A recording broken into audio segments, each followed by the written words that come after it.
الحمد لله نحمده ونستعينه ونستغفره ونؤمن به ونتوكل عليه ونعوذ بالله من شرور أنفسنا ومن سيئات أعمالنا من يهده الله فلا مضل له ومن يضلله فلا هادي له ونشهد أن لا إله إلا الله وحده لا شريك له ونشهد أن سيدنا ونبينا وحبيبنا وطبيب قلوبنا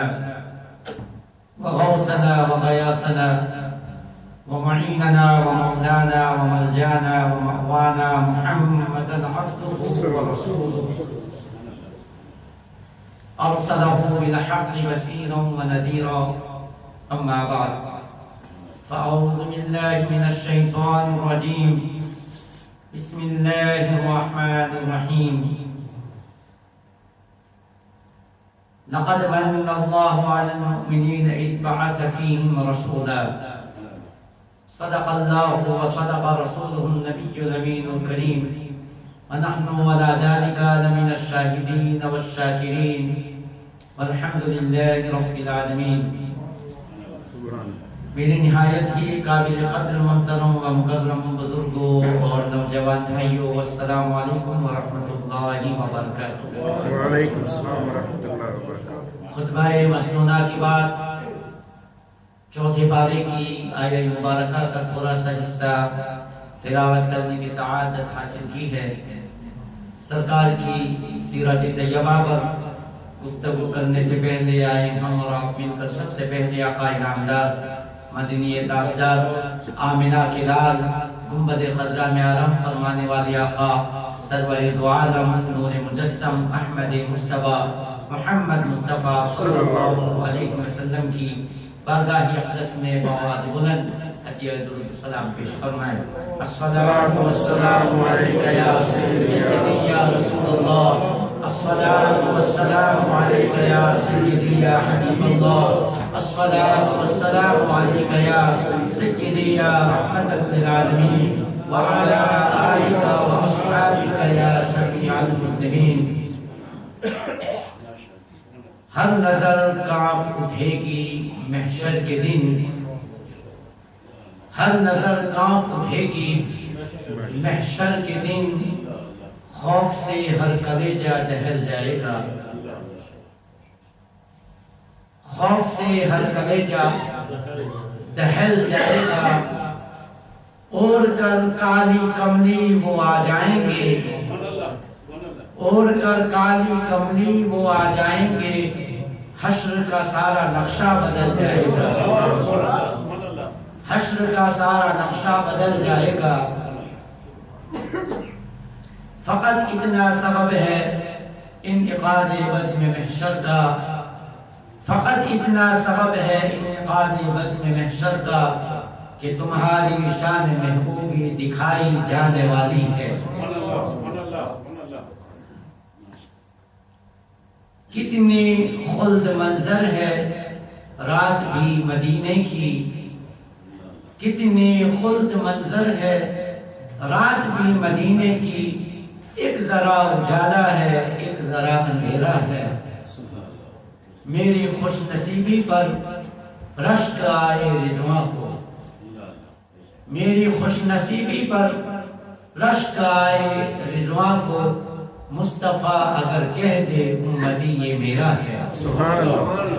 مصطفیٰ اگر کہہ دے امتی یہ میرا ہے، نور کے سمندر میں غرق ہے مغو انجم،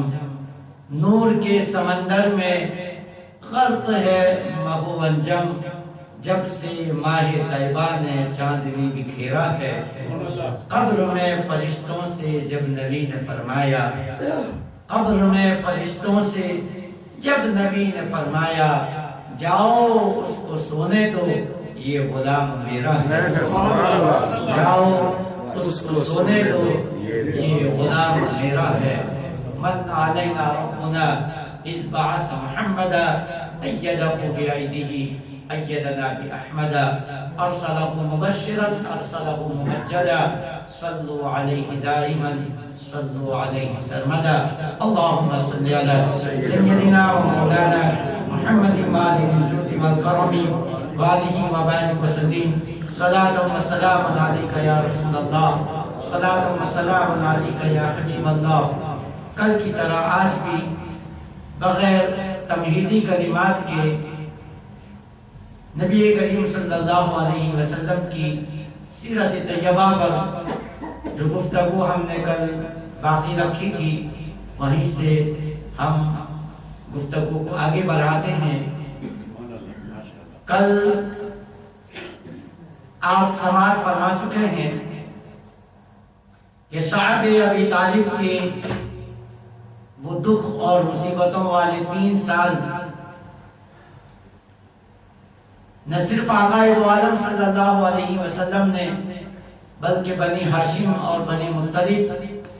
جس میں حضرت امیر حمزہ حضرت ابو طالب سیدہ خدیجہ الکبریٰ حضرت سعد بن وقاص رضی اللہ تعالی عنہ حضرت علی رضی اللہ تعالی عنہ حضرت جعفر بن ابی طالب جیسے بنی ہاشم کے یہ چمکتے ہوئے چاند شعب ابی طالب میں 3 سال کی مشقت تکلیفوں والے دن گزارتے ہیں. آخرکار اللہ تبارک و تعالیٰ نے کرم فرمایا کہ ایک طرف تو جو معاہدہ انہوں نے لکھا تھا اور خانہ کعبہ میں اس کو چسپاں کیا تھا اللہ تبارک و تعالیٰ نے دمک کو اس کے کھانے پر مقرر فرما دیا. صرف اللہ کے نام کے سوا پورا پیپر معاہدہ کا جو لکھا ہوا تھا سب دمک نے کھا دیا. اور دوسری طرف مکہ میں ایسے لوگ بھی تھے جو اگرچہ سرکار پر ایمان تو نہیں لائے تھے لیکن بنی ہاشم اور بنی مطلب کی تکلیفیں ان سے دیکھی نہ جاتی تھی. بار بار رات بھر ان کو یہ خیال ستاتا رہتا کہ ہم تو اپنے گھروں میں لذیذ کھانے کھائیں اور بنی ہاشم اور بنی عبد المطلب سوکھی روٹی کے ٹکڑوں کو بھی ترسیں. ہم تو اپنے گھروں کی چھتوں کے نیچے رہیں اور ابو طالب اور ان کے گھر والے نبی کریم صلی اللہ علیہ وسلم اور آپ کے جانشین کھلے آسمان کے نیچے اپنے رات اور دن کو بسر کر رہے تھے. وہ 5 تھے قیس بن علی زہیر سہیل ہشام بن عمرو اور مطعم یہ 5 تھے کہ جنہوں نے ایک پلان کیا اور ابو جہل اینڈ کمپنی کو للکارا اور ان کو اس معاہدہ رد کرنے کے لیے مجبور کیا. ان میں سے 4 کو اللہ تبارک و تعالیٰ نے بعد میں ایمان کی دولت سے نوازا. سبحان اللہ. ان کا جو احسان تھا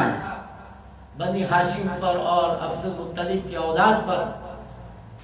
حضرت ابو طالب نے چونکہ خود حضرت ابو طالب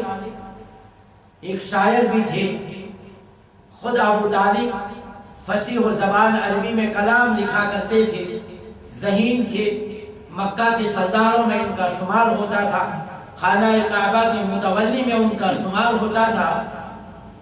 انہوں نے جو اشعار کہے کہ ہمارے ان مہاجروں کو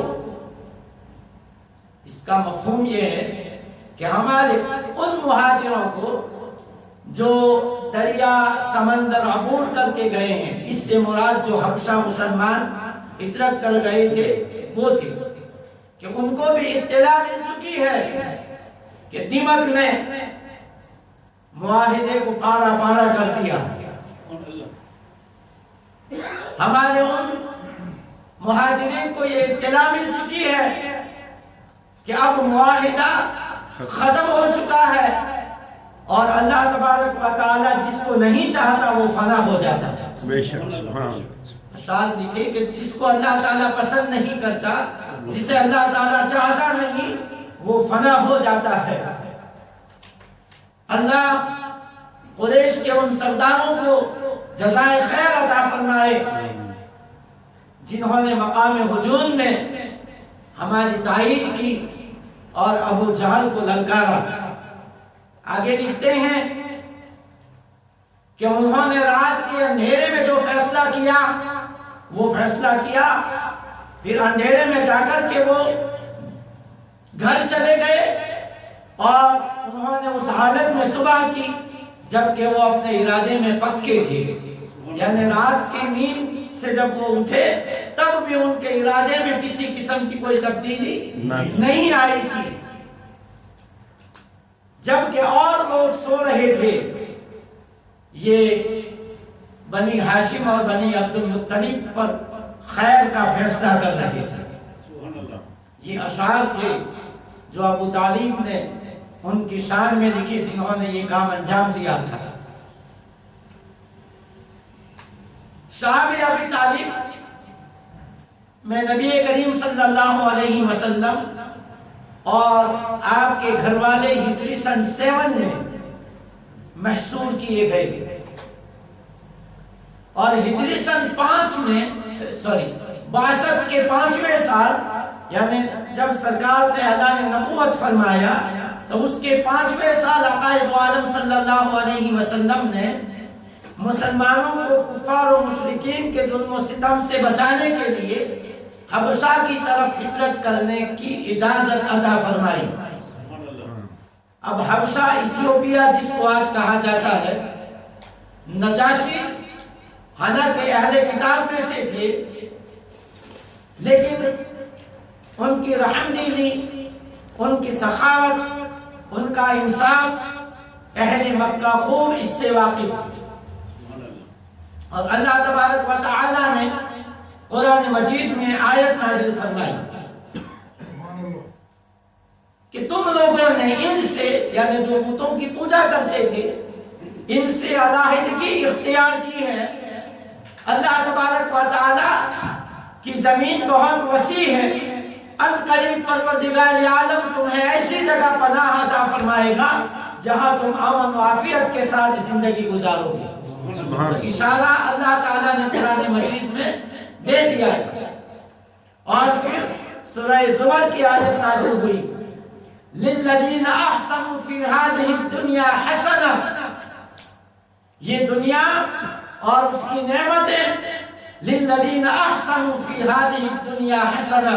جو احسان کرتے ہیں، احسان سے مراد یہاں مسلمان تھے، احسان کرنے والوں سے مراد لا الہ الا اللہ پڑھنے والے تھے، للذین احسنوا الحسنى، للذین احسنوا هذه الدنیا حسنہ وارض اللہ واسعہ، اللہ تعالیٰ کی زمین بہت وسیع ہے، انما یوفی الصابرون اجرهم بغیر حساب، بے شک جو صبر کرتے ہیں اللہ تبارک و تعالیٰ انہیں بے حساب اجر عطا فرماتا ہے۔ تو یہ دو آیات کے نزول کے بعد حبشہ کی طرف ہجرت فرمانے کے لیے نبی کریم صلی اللہ علیہ وسلم نے ان کو اجازت عطا فرمائی، حبشہ کا راستہ ان کے لیے کھول دیا گیا، اور ان ہجرت کرنے والوں میں حضرت عثمان بن مسعود، حضرت عثمان بن عفان رضی اللہ تعالیٰ عنہ، نبی کریم صلی اللہ علیہ وسلم کی صاحبزادی حضرت رقیہ کا نکاح حضرت عثمان کے ساتھ ہو چکا تھا، حضرت رقیہ نے بھی ہجرت فرمائی، اور ان کی خدمت کے لیے نبی کریم صلی اللہ علیہ وسلم نے حضرت ام ایمن کا ذکر ہم پچھلے دنوں کر چکے ہیں، حضرت ام ایمن کو سرکار نے ان کی خدمت کے لیے بھیجا، اور عقائد عالم صلی اللہ علیہ وسلم نے فرمایا کہ خدا کی قسم روئے زمین پر حضرت ابراہیم اور حضرت سارہ علیہ السلام کے بعد یہ پہلا کپل ہے جو اللہ اور اس کے رسول کی طرف ہجرت کر رہا ہے، یعنی وہ پہلا کپل تھا، پہلا جوڑا تھا، حضرت ابراہیم اور حضرت سارہ کے بعد کہ جنہوں نے اللہ کے اور اس کے رسول کے راستے میں ہجرت فرمائی کو۔ اب مسلمان وہاں 3 مہینے امن و سکون کے ساتھ رہتے ہیں۔ اب سرکار جو بھی حبشہ سے آتے تھے، کیونکہ حبشہ کے ساتھ اہل مکہ کے تجارتی روابط بھی تھے، جس طرح یہ یمن جاتے تھے، شام جاتے تھے، اور یہ شعیبہ ایک بندرگاہ تھی جو جدہ کے پاس تھی۔ شعیبہ سے انہوں نے حبشہ کے لیے کشتی کو لیا۔ جدہ جو بندرگاہ ہے اس کو حضرت عثمان غنی رضی اللہ تعالیٰ عنہ نے آباد کیا۔ جدہ بندرگاہ آج کی نہیں ہے، 50-100 سال کی نہیں ہے، 200 سال کی نہیں، حضرت عثمان نے اس کو بنایا تھا۔ اس سے پہلے اہل مکہ شعیبہ جو کہ بالکل جدہ کی بندرگاہ جہاں ابھی بنی ہے اس کے قریب ہے، وہاں سے یہ حبشہ کے لیے آتے جاتے تھے۔ کفار مکہ کو جب پتا چلا کہ 30 آدمیوں کا قافلہ تھا جو حبشہ کی طرف ہجرت کی تھی، کفار مکہ کو پتا چلا تو تعاقب کیا، اور جو ان کے اور جانوروں کے قدموں کے نشان تھے ان نشان سے وہ بندرگاہ تک پہنچ گئے، شعیبہ تک، کہ ہم ان کو روک لیں۔ لیکن جب وہ وہاں پر پہنچے تو کشتی حبشہ کے لیے روانہ ہو چکی تھی۔ اب یہ خالی ہاتھ منہ لٹکائے ہوئے واپس مکہ آتے ہیں۔ 3 مہینے مسلمانوں نے بڑے امن اور سکون کے ساتھ وہاں پر گزارے۔ 3 مہینے کے بعد یہ افواہ پھیل گئی کہ اہل مکہ نے، قریش مکہ نے اسلام قبول کر لیا ہے، اور اب ہم وہاں اگر واپس مکہ لوٹ چلیں تو ہمیں کسی قسم کا کوئی خطرہ نہیں ہے۔ اس کی ایک لمبی داستان ہے کہ یہ افواہ کیوں پھیلی یا کس نے پھیلائی تھی، کبھی پھر اس پر میں بحث کروں گا، لیکن یہ افواہ تھی جو کفار مکہ کی طرف سے پھیلائی گئی تھی۔ نبی کریم صلی اللہ علیہ وآلہ وسلم کی بارگاہ میں اب یہ آنے کے لیے روانہ ہونے کی تیاری کر رہے ہیں، تو بعض نے یہ کہا کہ ہم سرکار کے قاصد کا انتظار کرتے ہیں کہ اگر واقعی اہل مکہ نے اسلام قبول کر لیا ہے تو سرکار ہمیں بلانے کے لیے کوئی قاصد ضرور روانہ فرمائے، تو وہاں تک ان کا انتظار کرو۔ لیکن بعض جو تھے اس کے حق میں نہیں تھے، تو لہذا جو حق میں نہیں تھے وہ تو وہاں رہ گئے حبشہ میں۔ اور واپس آنے والوں میں حضرت عثمان بن مسعود، حضرت عثمان بن عفان اور حضرت رقیہ رضی اللہ تعالی عنہا بھی تھی۔ یہ جب مکہ واپس آئے تو اب پتا چلا کہ وہ صرف افواہی تھی، حقیقت میں ابھی ان کی اسلام دشمنی میں کسی قسم کی کوئی کمی نہیں آئی تھی۔ اب کچھ عرصہ انہوں نے پھر مکہ مکرمہ میں گزارا۔ جو بھی مکہ آیا، عثمان بن مظعون آئے تو ولید بن مغیرہ نے ان کو امان دی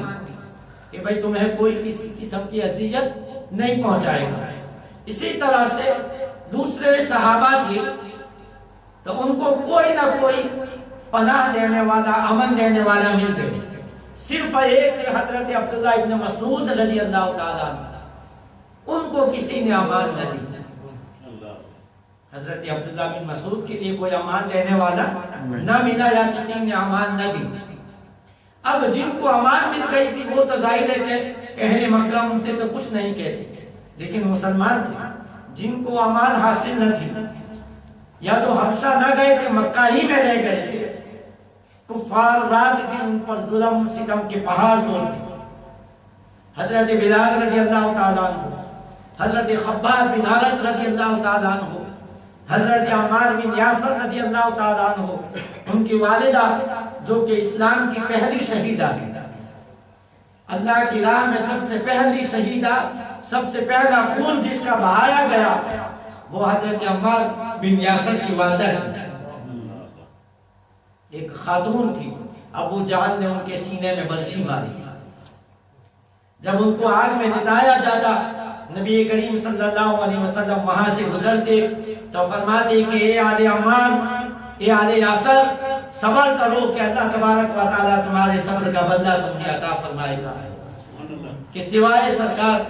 صبر کی تلقین کرنے کے نبی کریم صلی اللہ علیہ وسلم ان کو یہی الفاظ سے دلاسا دیا کرتے تھے۔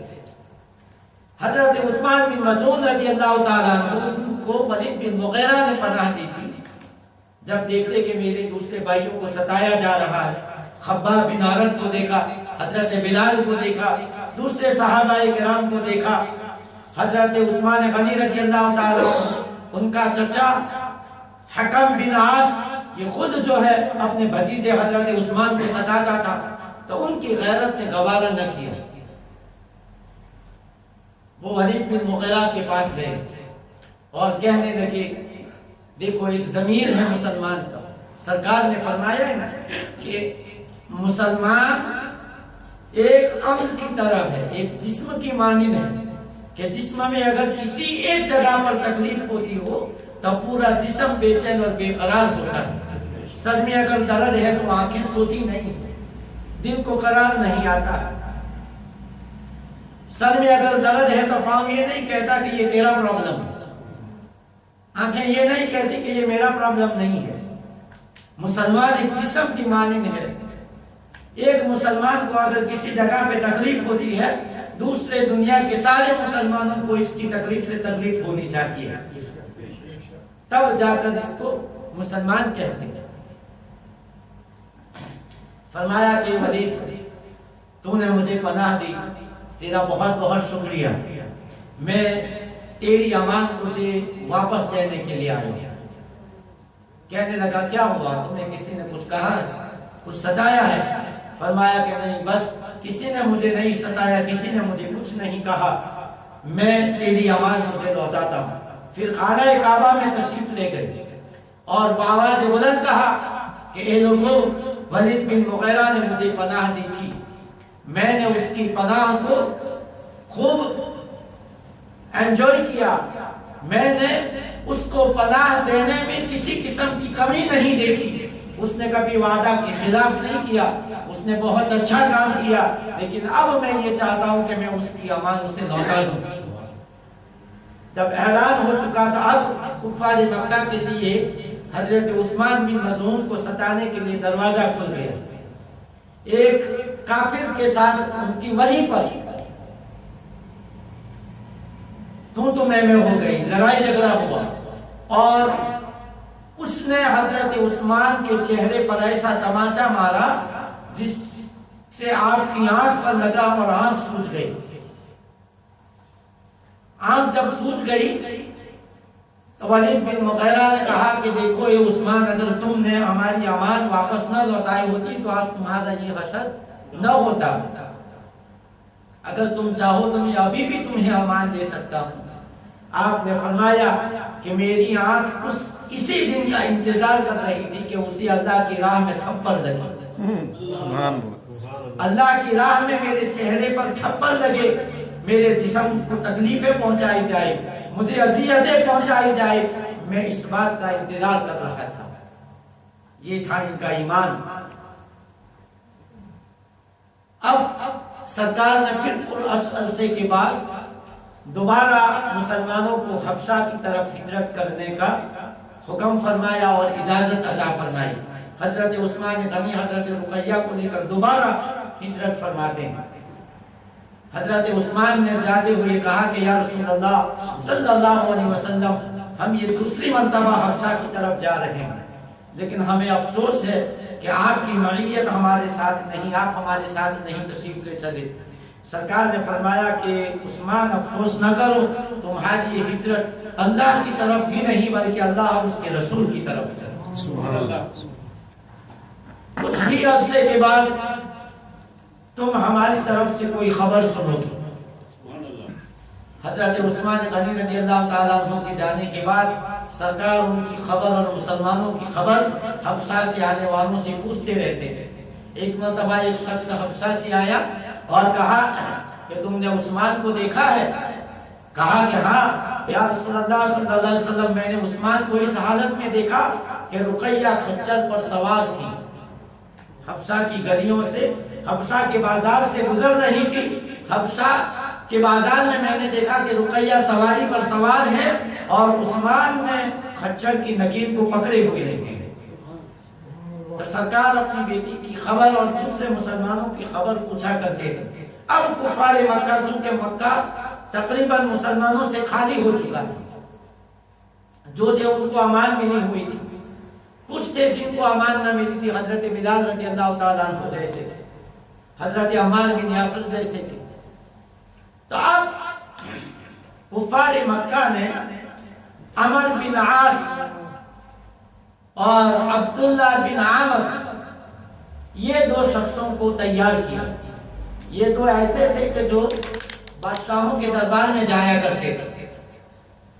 اپنی بات بادشاہوں کے سامنے وہ پیش کر سکتے تھے، فصیح و بلیغ زبان میں وہ اپنی بات کو پیش کرنے میں ماہر تھے۔ کفار مکہ نے ان کو تیار کیا کہ تم جاؤ حبشہ اور نجاشی سے کہو کہ ان مسلمانوں کو اپنے ملک سے نکال دے اور ہمارے حوالے کر دے۔ اب عمرو بن عاص اور عبداللہ بن عامر یہ دونوں نجاشی کے دربار میں پہنچتے ہیں اور کہنے لگے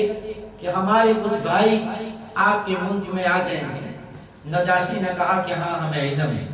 کیا کہنا چاہتے ہیں؟ کہا کہ دیکھو یہ ایسے لوگ ہیں جنہوں نے نیا مذہب نکالا ہے، نہ تو یہ ہمارے مذہب پر ہے، یہاں آ کر نہ تو انہوں نے تمہارا مذہب قبول کیا، عیسائیت بھی قبول نہیں کی،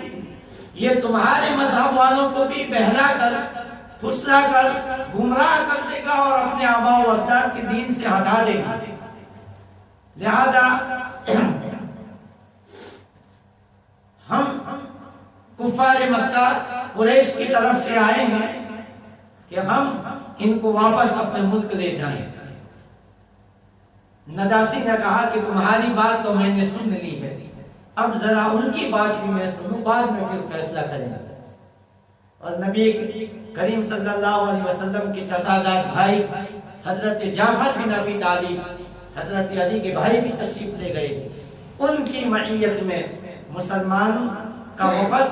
نجاشی کے دربار میں پہنچتا ہے اور کہا کہ یہ تمہارے بھائی ہیں، مکہ سے آئے ہیں، تمہیں لے جانے کے لیے آئے ہیں، بتاؤ تمہارا کیا موقف ہے، تم کیوں ہمارے ملک میں آئے ہو اور کیوں یہ تمہیں واپس لے جانا چاہتے ہیں؟ تو حضرت جعفر بن ابی طالب نے وہ فصیح و بلیغ خطبہ دیا کہ اے شاہ نجاشی، ہم گمراہی میں مبتلا تھے، ہم ان معبودوں کی بتوں کی پوجا کرتے تھے جو ہمیں کوئی نفع پہنچا سکتا ہے نہ ہمیں کوئی نقصان پہنچا سکتا ہے، ہم ان معبودوں کی بتوں کی پوجا کرتے تھے جو ہم نے اپنے ہاتھوں سے پتھر سے تراشے ہوئے تھے، ہم مردار کھاتے تھے، سود کھانے والے لوگ تھے، ایک دوسروں پر ظلم و ستم کرنے والے تھے، خون بہانے والے تھے کہ اللہ تبارک و تعالیٰ نے ہم پر کرم فرمایا